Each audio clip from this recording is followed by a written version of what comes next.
So good morning, everybody, and thank you for the invitation and being here. I'm Amir Sherman. I'm still jet lagging from Tel Aviv, so woke up at 1 o'clock this morning, so you can forgive me on that. Now,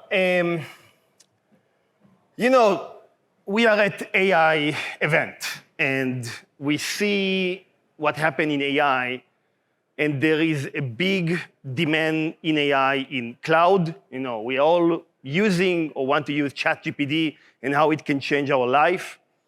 And there is a big move from AI on the edge, from AI on the cloud to AI on the edge. And we see that in different type of applications.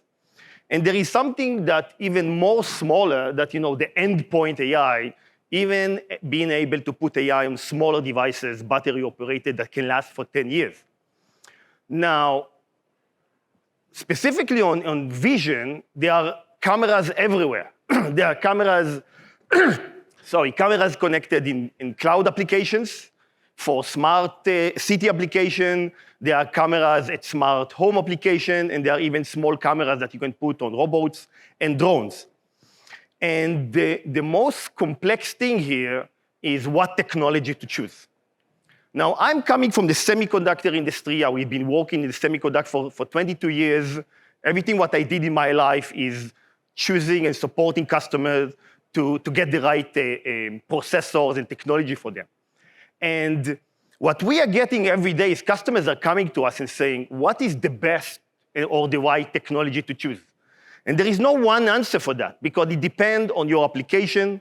It depends on the entire technology you are at.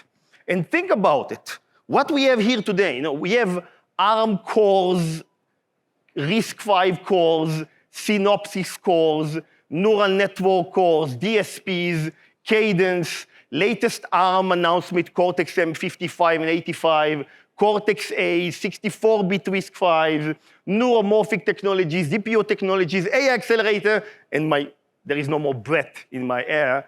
How many technologies? What I need to choose. And these are questions we are getting more and more from customers. What is the best fit? And again, there is no one answer for that.